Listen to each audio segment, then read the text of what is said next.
So the first video you saw me do was more of an introduction to the craft. This one, I'm getting into the full review, so fair warning, there's going to be some spoilers in this one, so let's get started.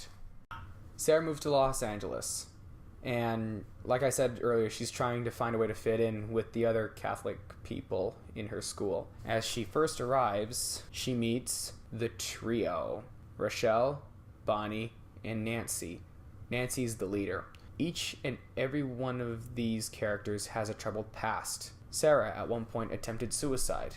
Bonnie somehow was affected by a serious burn, and this burn horribly scarred her back, so much that she wanted surgery to remove the scars.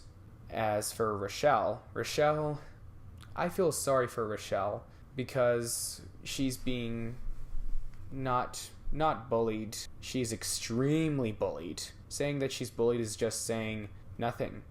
To saying that she's being extremely bullied is the right way to put it in my book. And by that I mean she's actually getting teased with racism. The most popular girl in school is a racist. Now, I never saw that in a high school film before. Never. So, I think this might be an important film to learn, especially when it comes to racism. Now, Nancy was a little bit too realistic in my book. When I saw Nancy's personal life, it hit me personally because a lot of people that I went to school with, they had similar upbringings as Nancy did. Nancy is fed up with her dysfunctional family. Her mom is just a junkie, and her boyfriend is a jerk. And after the trio meets Sarah, they allow her in as the fourth member, so now they're a quartet. And after they, form the Fab Four, they take Sarah to one of their favorite stores, which is like this witchcraft store. And there they find this book called The Craft, which is a spell book, a witchcraft book.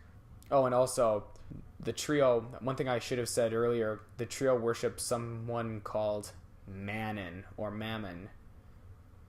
And Nancy says, the devil and God? Well, this guy's kind of both in one. And when I first heard that, I just thought, oh no. I already knew that Sarah was in for an adventure. Not a positive adventure, it was a negative one. At first they start playing with this witchcraft, and it's fun to start off with, but just like in Buffy the Vampire Slayer, magic is addictive. And it spirals out of control, especially for Nancy. What I like about The Craft, I said earlier, was its originality. Before Buffy the Vampire Slayer, in between that era of vampires and the supernatural, there was The Craft.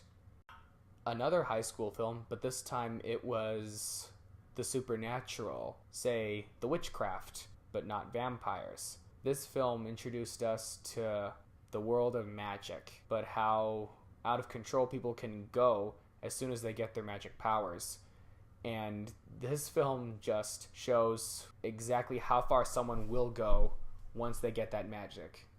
Nancy Downs is one of the best villains I've ever seen in film history. I often wonder what would happen if she and David from the Lost Boys met. I know there would have been a big fight. Who would win? I really don't know. But that's definitely a fight I'd like to see.